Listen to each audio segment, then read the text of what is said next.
विश्वास विश्वास विश्वास विश्वास।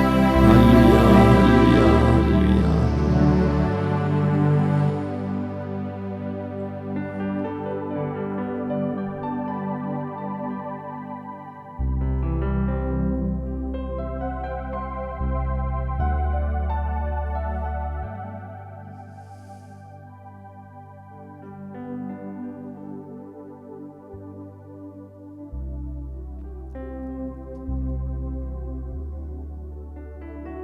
हम इस समय पवित्र रक्त के अभिषेक के लिए गीत गाएंगे।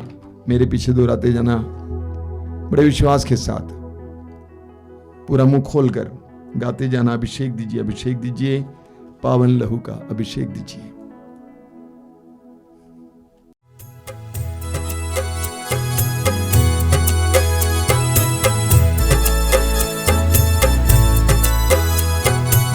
अभिषेक दीजिए, अभिषेक दीजिए, पावन लहू का अभिषेक दीजिए। अभिषेक दीजिए, अभिषेक दीजिए, पावन लहू का अभिषेक दीजिए।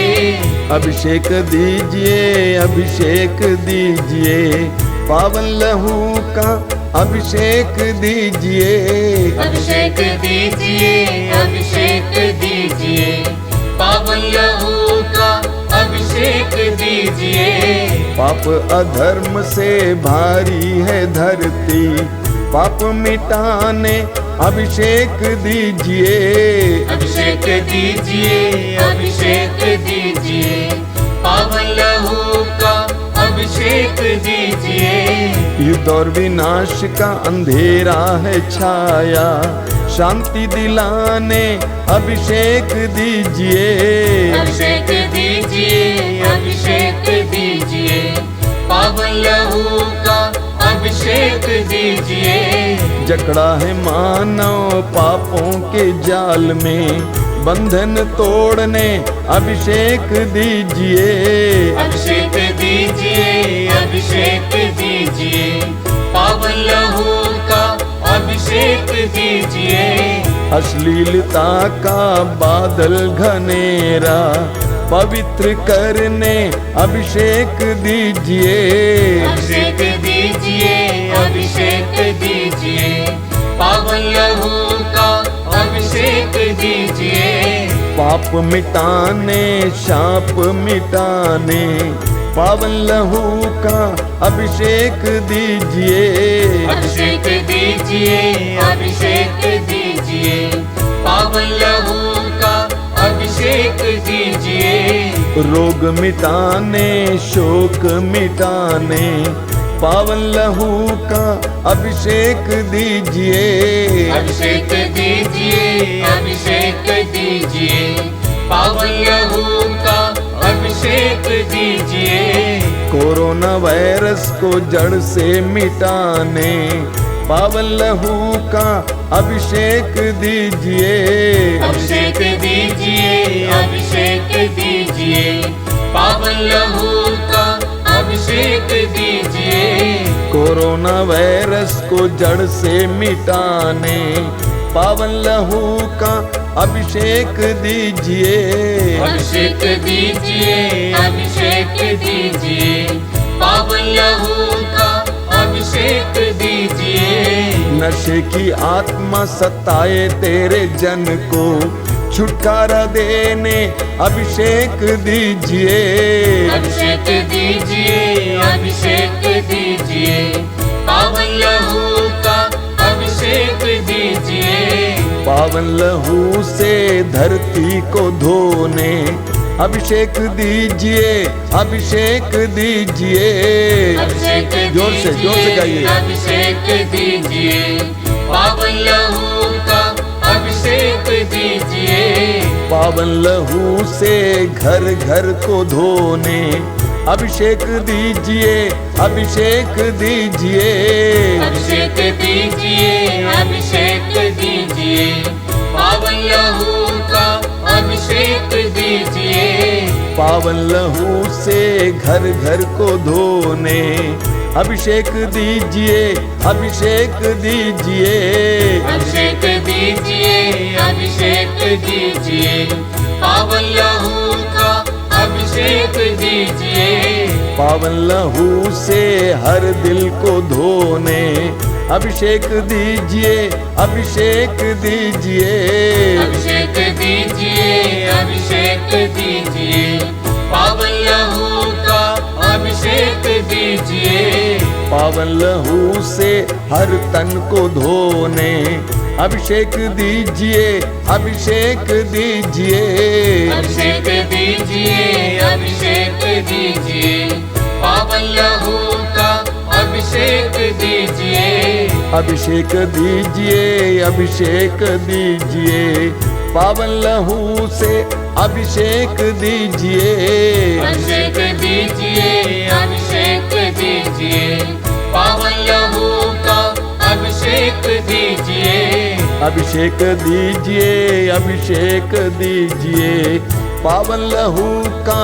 अभिषेक दीजिए, अभिषेक दीजिए, अभिषेक दीजिए, बार बार पावन लहू बार बार अभिषेक दीजिए, एक साथ गाते जाएंगे। अभिषेक दीजिए, अभिषेक दीजिए, पावन लहू का अभिषेक दीजिए, अभिषेक दीजिए, अभिषेक दीजिए, पावन लहू का अभिषेक दीजिए, अभिषेक दीजिए, अभिषेक दीजिए, पावन लहू का अभिषेक दीजिए, अभिषेक दीजिए, अभिषेक दीजिए, पावन लहू का अभिषेक दीजिए। हालेलुया, हालेलुया, धन्यवाद, धन्यवाद, धन्यवाद, धन्यवाद।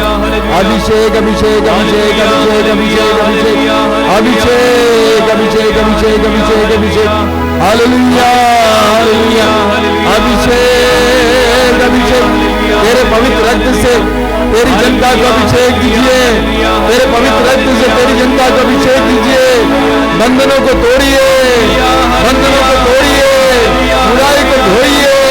हालेलुया, हालेलुया, हालेलुया,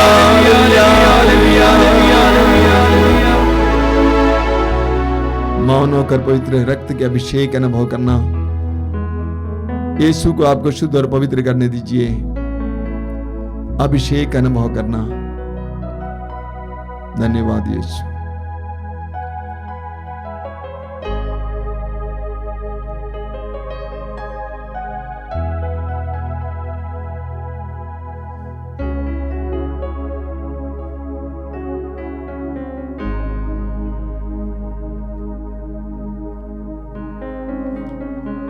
जो लोग रोगी हैं इस समय अपने रोगों को यीशु के हाथ में सौंप देंगे। ये विश्वास करना कि आज चंगाई का दिन है, यही चंगाई का दिन है। यीशु के हाथ में अपने रोगों को समर्पित कीजिए। विश्वास कीजिए कि प्रभु आपके करीब हैं। यीशु के सानिध्य में चिन्ह और चमत्कार प्रकट होते हैं। सुसमाचार में हम पढ़ते हैं कि प्रभु यीशु ने उस सर्दांग रोगी से पूछा, क्या तुम चंगा होना चाहते हो? इस समय आपसे पूछ रहे हैं प्रभु यीशु, क्या तुम चंगा होना चाहते हो? प्रभु को जवाब दीजिए, आंखें बंद कीजिए, अपने रोगों को प्रभु के हाथ में समर्पित कीजिए। विश्वास कीजिए कि इस समय प्रभु यीशु आपके रोगों को अपने अधिकार में ले रहे हैं और इस समय स्वतंत्र होकर प्रभु की स्तुति करते जाना। Hallelujah, hallelujah, hallelujah, hallelujah, hallelujah, आराधना, आराधना, आराधना, आराधना, हालेलुया, आराधना, hallelujah, healing, healing, healing, healing, healing, hallelujah, mighty healing, mighty healing, चंगाई, चंगाई, चंगाई, चंगाई, चंगाई। यीशु तेरे पवित्र रक्त की शक्ति और सामर्थ्य से, तेरे पवित्र शरीर की शक्ति और सामर्थ्य से इसी वक्त हर रोगी को बड़े से बड़े रोग, पुराने से पुराने रोग से चंगाई मिले, चंगाई मिले, चंगाई मिले, चंगाई मिले। Hallelujah, hallelujah, hallelujah, hallelujah, hallelujah, hallelujah, hallelujah, hallelujah, hallelujah, hallelujah, hallelujah, hallelujah.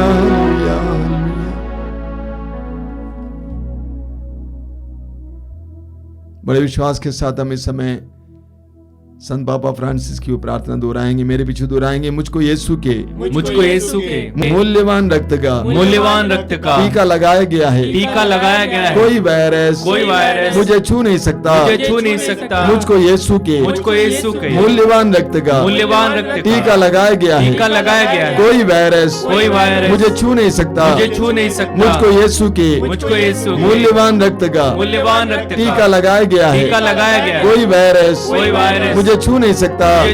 Hallelujah, hallelujah, hallelujah. यीशु में मेरी सुरक्षा है, यीशु में मेरी सुरक्षा है, यीशु ही मेरी सुरक्षा है, यीशु ही मेरी सुरक्षा है। Hallelujah, hallelujah, hallelujah, hallelujah, hallelujah. Hallelujah. आइए हम प्रभु की आशीष ग्रहण करें।